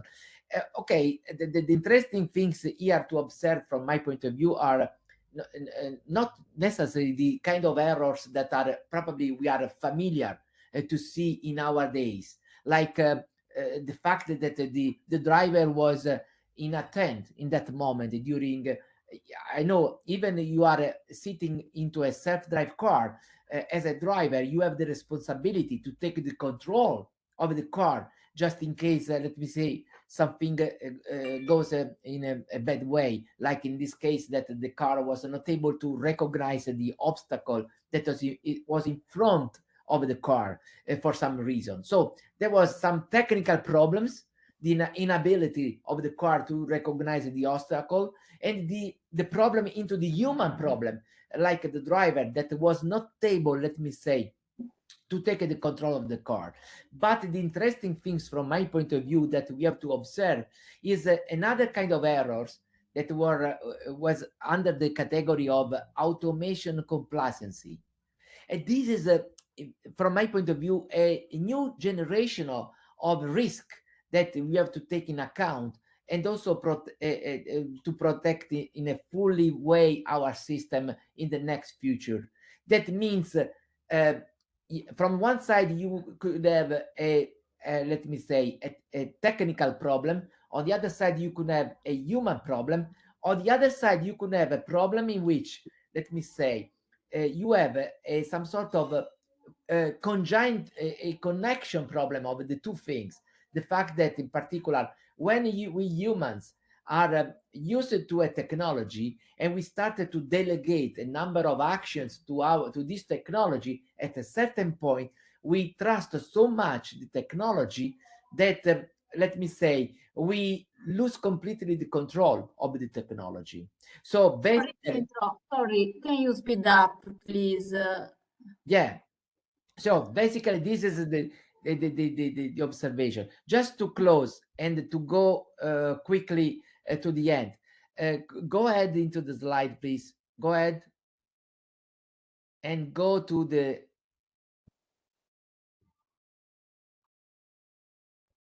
Go ahead. Okay, artificial intelligence. Go ahead. Go ahead.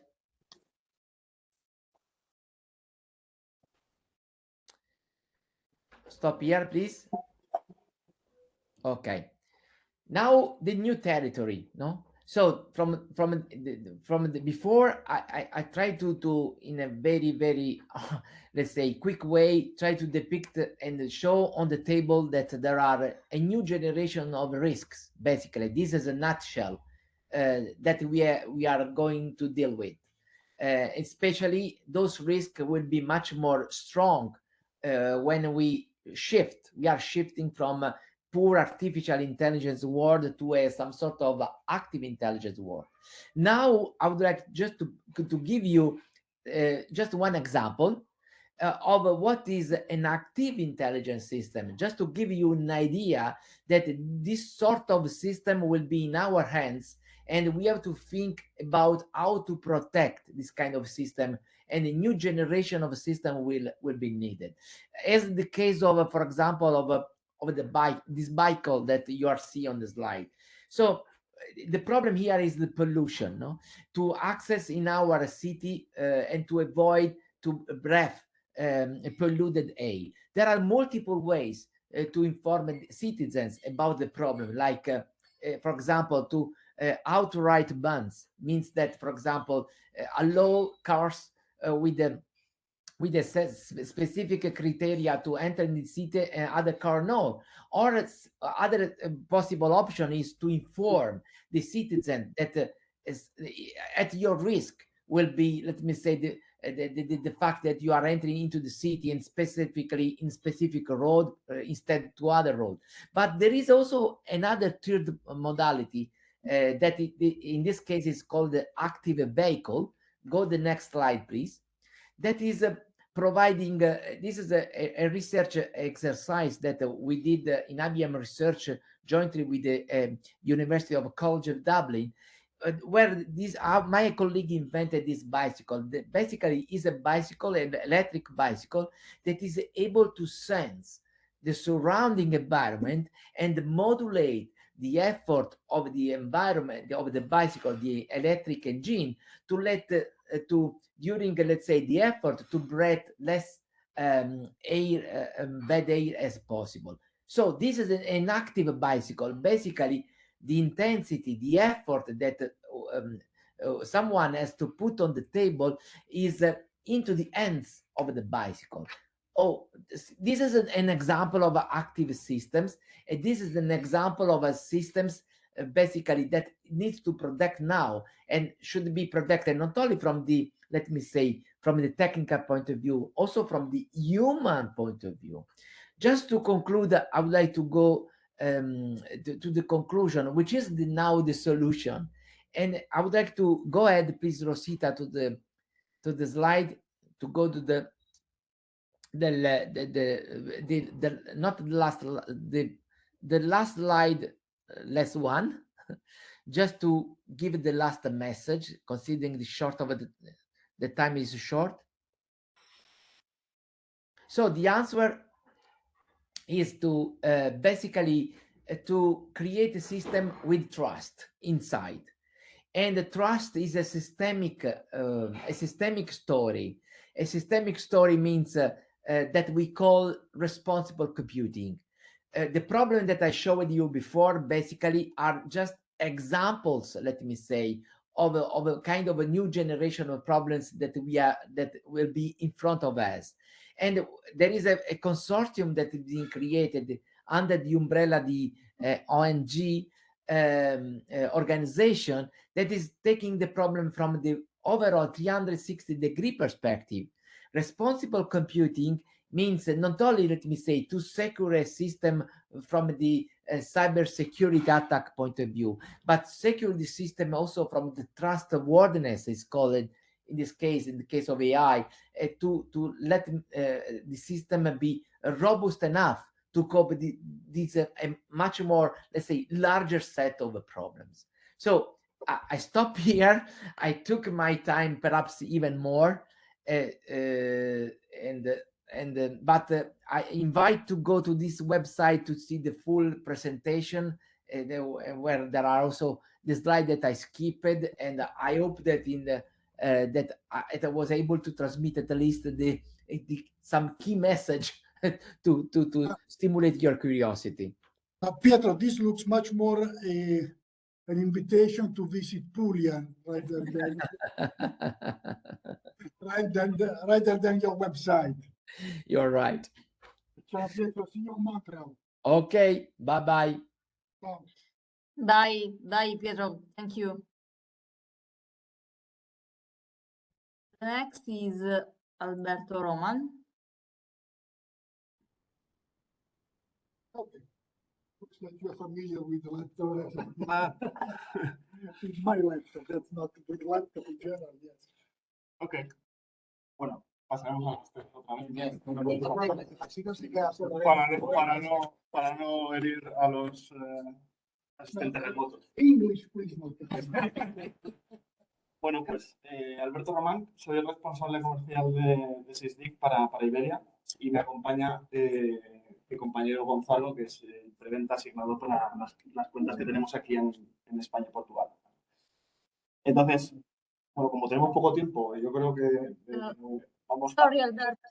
Sorry, Alberto, it's not sharing. It's not what? Ah. Okay. So do you know how to do it?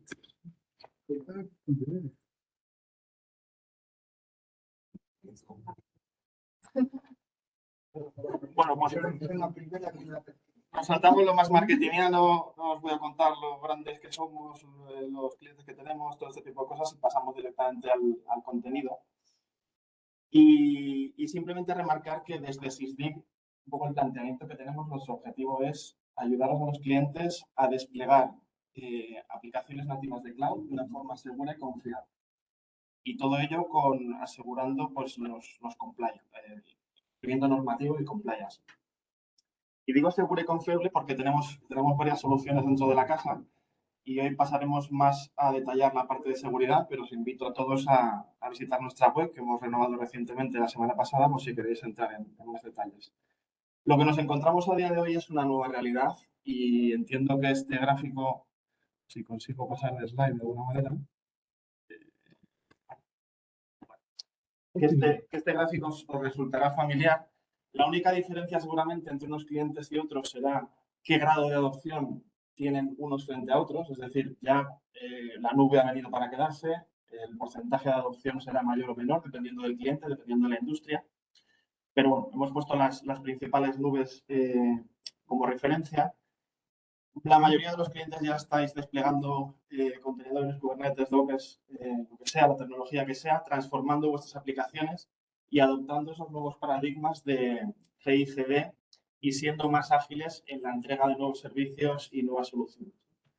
Entonces, todo esto lo que nos ha traído de alguna manera es unos retos a nivel de seguridad y a nivel de compliance. Y esto es lo que desde SysDig somos capaces de ayudaros, acompañaros en ese camino de alguna manera. Entonces, aquí lo que tratamos de representar es que a la parte izquierda pues vemos lo que estábamos acostumbrados anteriormente, es decir, teníamos todos nuestros servicios, todas nuestras aplicaciones en nuestro data center, en un perímetro muy acotado, poníamos nuestros firewalls y todo fantástico.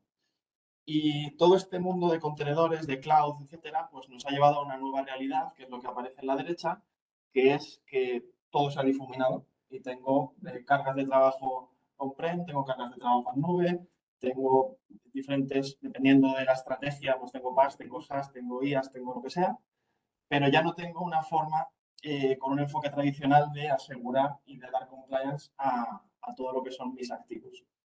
Y de alguna forma, pues tenemos que adoptar otro enfoque, tenemos que adoptar otras herramientas, tenemos que adoptar otras estrategias para poder securizar y dar compliance. Y yo incluiría además un vector adicional, es decir, ya a los CISOs, a los departamentos de seguridad, no solo se les exige asegurar tener un entorno seguro y tener un nivel de compliance el mayor posible, sino que también se les pide que no sean un freno, es decir, que seguridad no sea el departamento que está frenando todas las iniciativas, que está poniendo pegas, y ya hay estrategias pues de que dentro de todos estos flujos de DevOps y demás, pues seguridad sea también una palanca y se deleguen ciertas actividades a los equipos de desarrollo, de operaciones, etc. Entonces, dentro de ese ámbito que aparece a la derecha es donde nosotros nos posicionamos y donde podemos ayudaros a los clientes. Y lo que nos estamos encontrando es que, bueno, pues básicamente que dado este nuevo paradigma, este nuevo entorno, pues hay un concepto de efímera, ¿no? Es decir, todos los contenedores pues muchas veces están viviendo menos de 5 minutos en nuestro entorno, con lo cual a nivel de análisis forense, de seguridad, de protección, etcétera, pues supone unos desafíos importantes, ¿no? También nos encontramos que esa agilidad que nos está pidiendo el negocio, en muchas ocasiones lo que está haciendo es que vamos muy deprisa, pasamos de test, de desarrollo a producción muy rápidamente y luego nos encontramos con problemas como que determinado repositorio de datos pues se quedó con acceso público sin tener ningún tipo de protección y esto pues supone un problema después a nivel de seguridad y a nivel de compliance, ¿no?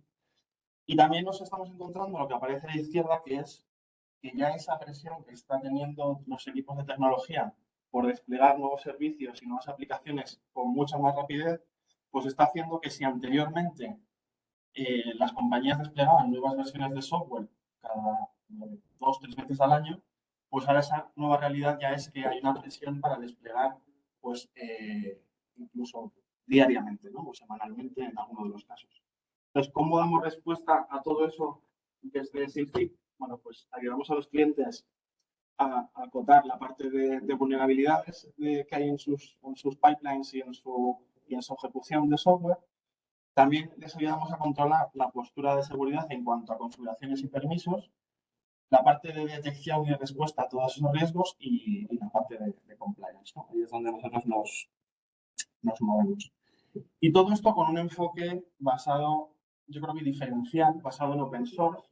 De hecho, nuestro CTO, Loris de Loyani, fue el creador de Wireshark en su día, herramienta archiconocida dentro del sector.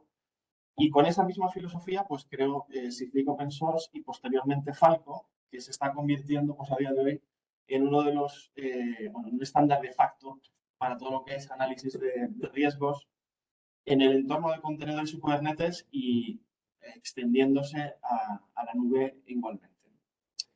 Y me gustaría reseñar también que digo de facto, herramienta de facto, porque ya son múltiples los clientes que utilizan este enfoque, y no solamente clientes, sino que incluso proveedores de nube, por ejemplo, pues aquí reseñamos como pues, AWS, Google, IBM, Red Hat, entre otros muchos, pues utilizan Falco como base, digamos, para detectar vulnerabilidades y riesgos, etcétera, ¿no? Entonces, bueno, pues simplemente un par de pinceladas del número de descargas que tiene más de 45 millones o el número de compañías que están contribuyendo dentro de ese mundo de open source. Esto de incluir open source, ¿qué implicaciones tiene a los clientes? Pues tiene implicaciones de que no hay una caja negra en ningún sitio. Y esto quiere decir que vamos a ser capaces de customizar al 100% las reglas que vienen, que están en el sistema, y también, por otro lado, que nos vamos a poder beneficiar de toda la comunidad, ¿no? Es decir, que vamos a tener muchas ventajas y beneficios frente a otras propuestas pues, más cerradas de alguna manera. Esto también va a ayudar a que el día de mañana, cuando la solución tenga que escalar, pues sea fácilmente escalable y no tenga problemas de escalado, que también es una problemática de la industria bastante importante. Y entonces aquí lo que tratamos de representar es pues, cómo cubrimos el ciclo de vida completo desde la parte más cercana al código, es decir, aquí estamos cubriendo casos de uso de infraestructura como código y estamos ayudando a los clientes a que toda esa automatización que están metiendo, toda esa infraestructura como código, pues esté segurizada. Después pasaríamos a proteger los pipelines de software, y aquí, pues tanto escaneo de imágenes para vulnerabilidades como escaneo de registros, etcétera. La parte de runtime, que digamos que es una de las claves, es decir, no solamente proteger lo que tengo en el pipeline, sino lo que está esa imagen que se está ejecutando actualmente, pues que sea de una forma segura, ¿no? Y aquí se ha comentado también, Manuel decía anteriormente, el tema de la fatiga de los SOC y demás, ¿no?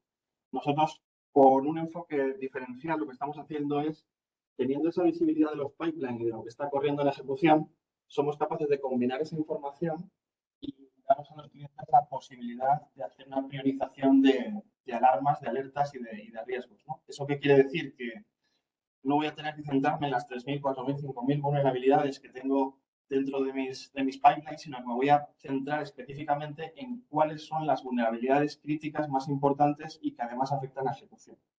Y con esto estamos quitando tensión, digamos, a los SOC y haciendo que se centren exclusivamente en lo que es importante y que tiene más impacto. Y por último, pues toda la parte de respuesta a incidentes que también abordamos de alguna manera. Y todo ello con ese enfoque de cumplir compliance con las normativas más en boga en el sector, ¿no? Pues PCI, NIST, SOC, etc. Y este es un poco el flujo de toda nuestra solución, cómo cubrimos todos sus casos de uso. Y aprovechándome también de Domenico, que comentaba anteriormente, el tema de optimización de costes, me gustaría introducir también esta funcionalidad que hemos sacado relativamente hace poco, hace 2 semanas, y con ella lo que estamos tratando de enfocar es una problemática actual que tienen muchísimos clientes, y es cómo controlo los costes que tengo actualmente desplegados en nube, ¿no? Y de alguna forma lo que tratamos es de dar visibilidad a los clientes de cuál es su configuración actual a nivel de contenedores y Kubernetes, cuál es el uso real que se está haciendo de ellos, y el delta es precisamente pues ese extra coste que realmente yo estoy pagando al proveedor de nube, pero realmente no estoy utilizando. Con este enfoque lo que estamos haciendo es, además, recogiendo datos del proveedor de nube y cuantificando específicamente con números reales cuál es el extra coste que estoy pagando de algo que no estoy utilizando. Lo que tratamos de hacer de alguna manera es, de hecho os pondré un par de ejemplos de clientes, esta funcionalidad desplegada en un cliente de e-commerce con un despliegue en nube bastante importante, pues lo que pudimos comprobar es que estaba desperdiciando recursos por valor de $400.000 mensuales. Entonces, esto lo que quiere decir es que somos capaces de darte visibilidad y control de cuáles son los recursos ociosos que tienes por los que estás pagando, y de qué forma tan sencilla puedes tener un retorno de inversión muy rápido y muy sencillo, ¿vale? Y de alguna forma, bueno, pues $400.000 mensuales es un impacto enorme, como os podéis imaginar, y esto es un cliente muy grande. También tenemos una experiencia de un cliente de administración pública en el que, bueno, pues haciendo ese test, podemos comprobar que había ahorros potenciales de $80.000 mensuales, ¿no? Pero, pues es muy inferior, pero también con un impacto elevado. Y hasta aquí mi presentación. Espero que haya quedado claro un poco la visión, cómo ayudamos a los clientes en la parte de seguridad, cómo también estamos avanzando en la parte de sacar nuevas funcionalidades de algo que demanda el mercado. Y nada, encantados de participar en esta sesión y agradeceros a Exprivia, a Domenico y todo el equipo pues el que participemos con nosotros.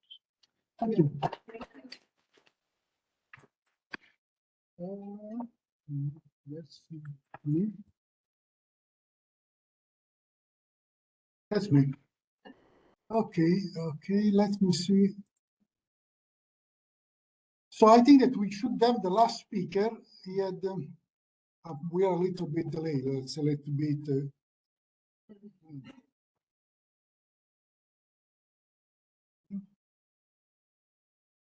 Rosita, how we are? Do we have the last speaker?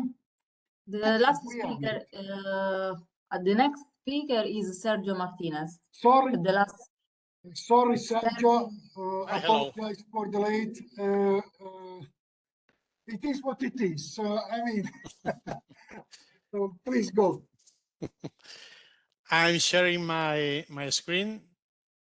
Do you see that? We can Yes. see it. We can see it. Perfecto. Bueno, pues cambio a castellano. Bueno, disculpas por el retraso. Yo soy Sergio Martínez, soy el Country Manager de Sonywall en España y Portugal y voy a haceros un speech de tendencias de ciberseguridad en estos tiempos tan turbulentos, bastante acotado en el tiempo. Voy a ser breve y muy conciso. Y muchas gracias a Exprivia también por la oportunidad para poder explicaros un poco estos topics. Bueno, primero, básicamente, para los que no os conozcáis, somos una organización muy decana en el mundo de la ciberseguridad, nacida hace 31 años en Silicon Valley, somos unos de los decanos en el mundo del firewall, tenemos millones de firewalls distribuidos por todo el mundo, más de 200 países, protegemos a cientos de miles de organizaciones y centenares de patentes y siempre trabajamos con canal, más de 17.000 partners distribuidos por todo el mundo. Bueno, el gran reto al que nos enfrentamos es un cambio de paradigma, esta distribución de IT que ha supuesto que aceleró de forma masiva el COVID, pero que estamos viendo que es una explosión de la superficie de exposición sin precedentes. Esto nos lleva a un tema importante y es que en las organizaciones aparece lo que nosotros llamamos un Cybersecurity Business Gap, es decir, todo aquello de lo que disponemos, el headcount, el budget, las infraestructuras de protección versus lo que realmente tienen. Y esto se va ampliando de forma exponencial por esta explosión de la superficie de exposición que comentaba hace un momento. Y esto, bueno, pues ha supuesto un paradigma. Me ha hecho gracia que he visto por aquí un slide parecido, ¿no? El cambio de paradigma de un modelo bastión, ¿no?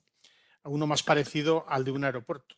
Es decir, la gente entra, sale por múltiples sitios, hay diferentes controles de seguridad, diferentes tipos de acceso según a dónde queramos ir, pero es un modelo totalmente diferente al modelo de la zona desmilitarizada, los servidores, la doble capa que tenía el modelo bastión anterior. Y esto nos llevará, como veremos en un ejemplo rápido que veremos dentro de un momento, pues una situación totalmente diferente, ¿no? Nosotros publicamos todos los años un Cyber Threat Report basado en los datos que recogemos en más de 1 millón de sensores distribuidos por todo el mundo. Y la situación es compleja, como la veréis, ¿no? Detectamos cientos de miles de muestras, recogemos cientos de miles de muestras de malware, paramos millones de ataques diarios y en base a eso reportamos y elaboramos este report que se distribuye 2 veces al año y está disponible en nuestra web. Esta es la versión de julio. Lo podéis ver en tiempo real también en esta web, en securitycenter.sonywall.com. Podéis ver lo que está sucediendo en el resto del mundo en tiempo real. Y con las pestañas de aquí abajo podéis ver los KPIs de este informe actualizados ya mes a mes. No hace falta esperar a la siguiente oleada, sino que lo podéis ir viendo, ¿no? ¿Cuáles son las conclusiones de este informe? Bueno, a la derecha de todo vemos que los ataques de ransomware han disminuido por encima del 20%, porque el spray and pray que se utilizaba antes ya no es la técnica, sino que los ataques ahora son mucho más sofisticados, mucho más ofuscados y mucho más letales, porque son muy dirigidos. Los ataques se siguen produciendo, pero lo que nos llama también mucho la atención al otro lado de la tabla, perdón, el otro de la izquierda, esto es la derecha, la otra derecha que digo yo, pues nos enfrentamos a un nuevo tipo de ataque, que son los ataques encriptados, las amenazas encriptadas. ¿Y esto qué es? Bueno, pues ahora lo vamos a ver. También, como curiosidad, bueno, pues los sensores que tenemos en las diferentes organizaciones en Ucrania pues han detectado un incremento de un 200, de un por 200. El número de ataques en enero estaban en unas 30.000 ataques más o menos, los que detectaban estos sensores, y ahora estamos en casi 6 millones de ataques. Bueno, esto en el mes de junio, ¿no? Ahora supongo que sigue incrementándose, ¿no? Es uno de los primeros efectos que estamos viendo, ¿no? Que las ciberarmas ya forman parte del arsenal de cualquier país y de cualquier ejército que se precie. Luego también nuestros algoritmos están detectando más variantes de malware nunca visto hasta ahora que nunca. Es decir, malware existente, pero ofuscado de 1000 maneras diferentes para que tenga diferentes comportamientos y diferentes tipos y ofuscado de 1000 maneras para que no se pueda detectar, ¿no? En torno a los ficheros vemos que, bueno, gran parte son PDFs, archivos ejecutables y Office. Y si desplegamos los archivos de Office, vemos que, bueno, pues casi todos son macros de Excel, ¿no? Están vinculados a Excel, ¿no? Que es uno de los tipos de ataques que más estamos viendo, los ficheros anexos, que luego, en el momento que los abres, suceden cosas, ¿no? También decir que Microsoft parcheó hace poco los archivos que marcaba como originarios de la web, ¿no? Los WOTF, ¿no? Que estos archivos había una vulnerabilidad que hacía que en el momento que te los enviaban encriptados con un zip, Microsoft no lo detectara y no los marcara, con lo cual no te preguntaba si querías abrirlo realmente, ¿no? Es una forma de distribución de malware bastante habitual en los últimos meses. Bueno, uno de los problemas que decía era el tráfico encriptado. Básicamente, lo que tenemos ahora es un gran problema porque más del 70% del tráfico está encriptado en Internet y no estamos habilitando los firewalls para poder, digamos, abrir ese tráfico y poder, digamos, bueno, pues analizarlo y ver si es legítimo o no es legítimo, ¿no? Con lo cual, el tráfico SSL-TLS, el tráfico SSL se está convirtiendo en una avenida para el cibercrimen. Ese es uno de los primeros problemas que estamos viendo. Pero no es el único, porque hay muchos más en camino. El incremento exponencial del tráfico UDP es poleado por protocolos como Quick o otros que están impulsando Google o Amazon u otros para pues, cosas como streaming y tal. Y luego también pues, el tema de los DNS encriptados, ¿no? Sobre HTTPS o sobre otros, de otras maneras, ¿no? Bueno, es uno de los grandes dilemas, ¿no? ¿Qué queremos? ¿Privacidad o ciberseguridad? ¿No? Decir que el tráfico UDP, al no estar orientado a conexión, pasa de forma transparente por la mayor parte de los firewalls, sin que estos le den mucha importancia, porque al final son paquetes sueltos, pero orquestados de alguna manera, según un protocolo por encima, pues pueden constituir un auténtico riesgo, ¿no? Y bueno, pues el dilema pues cada uno lo maneja a su manera, ¿no? Pero esto está constituyendo, por el cambio de paradigma que estábamos diciendo hace un momento, un gran problema. ¿Por qué? Bueno, si vemos la historia nos dice cosas, ¿no? No sé si recordáis la mítica línea Maginot que los franceses construyeron en los años 30 versus el paradigma de la Primera Guerra Mundial de defensas estáticas, grandes trincheras, búnkers, etcétera. Construyeron una línea inexpugnable en la frontera con Alemania. Y en 1940 Cuando los alemanes atacaron a Francia, ¿cómo lo hicieron? Pues entraron por otro lado. Entraron por donde la línea Maginot era marginal, que era la frontera con Bélgica, la frontera con Luxemburgo. Bueno, pues esto es lo que está pasando con el análisis del tráfico encriptado, ¿no? Al no poder hacer DPI SSL, Deep Packet Inspection, no podremos hacer man in middle. ¿Por qué? Porque más del 95% de las empresas no habilitan a sus firewalls para que con los certificados digitales para que puedan hacer esta inspección de tráfico, ¿no? Por ello, es una de las primeras cosas importantísimas, es que hay que hacer enforcement con el endpoint para que se habilite esta inspección, habilitando el firewall con el certificado del endpoint, ¿no? ¿De acuerdo? También otro de los grandes problemas que estamos viendo y a los que asistimos es el robo de credenciales para los movimientos laterales y que preceden siempre el robo de credenciales de menor nivel y se va escalando en privilegios. Esto precede siempre a una estafa de primer nivel, ¿no? Pues es muy importante desplegar estrategias de Zero Trust para compartimentar, como veremos ahora en un momento, en las estrategias recomendadas en este entorno, digamos, infernal en el que nos estamos adentrando, ¿no? Porque la única manera de proteger credenciales, de protegernos frente a este tipo de amenazas, porque no sabemos por dónde nos va a venir el ataque, es con una defensa por capas.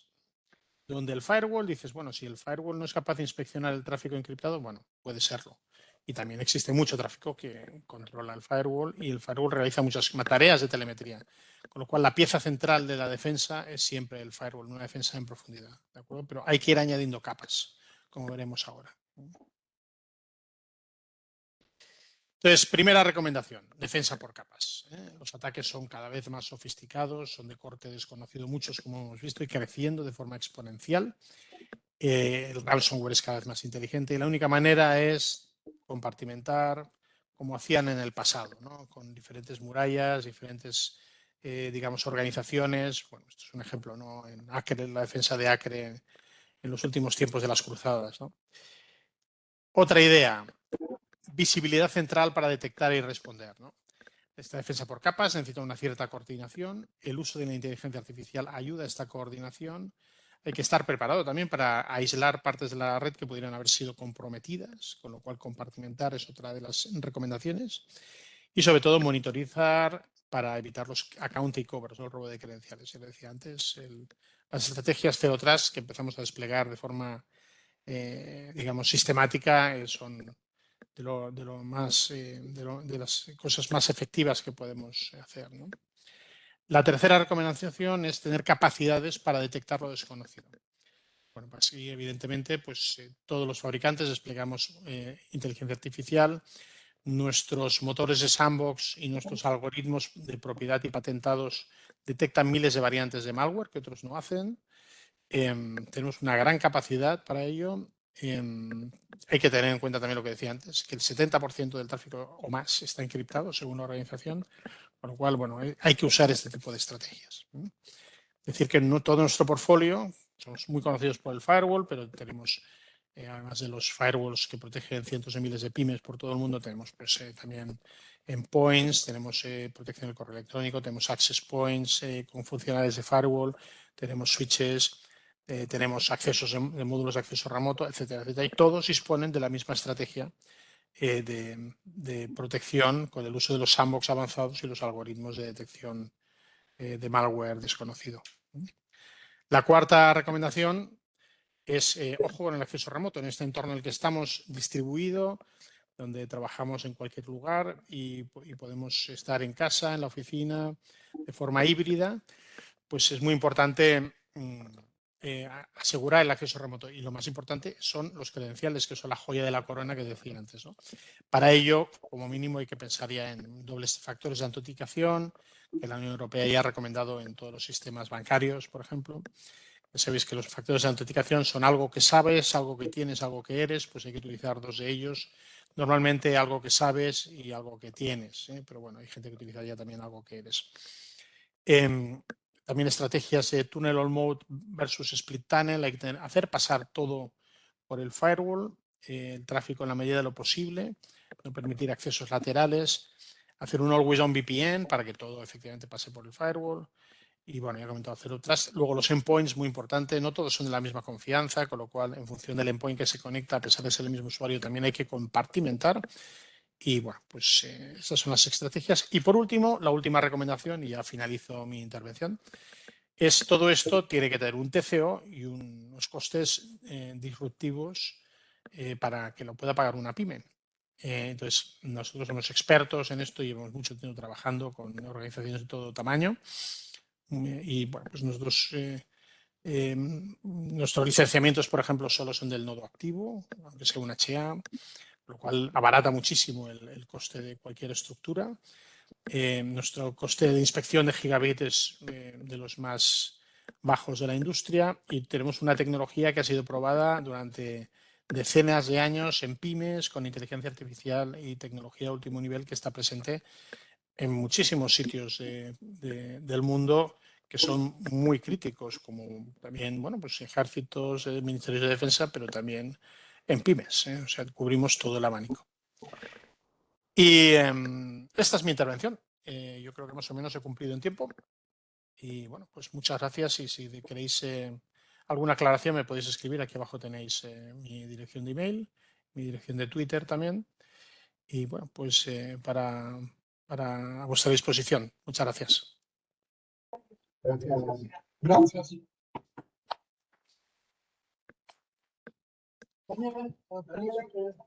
Tengo que soltar, ¿no? Thanks, Sergio. Uh, ¿Lo está distribuyendo? No. Solo un rápido saludo, porque es muy tarde para todos, pienso en horario de comida, así. Horario de italiano. Este es un horario de comida más español que italiano, porque en Italia ya hemos salido mucho tiempo de la comida. Ok, hemos llegado al final de la jornada, un poquito para explicar cómo Exprivia actúa en todos. Sacamos los datos que llegan al mercado y poniendo estos datos a disposición de todos el mercado mismo para que esto sea disfrutado y para intentar disminuir la incidencia en el mercado.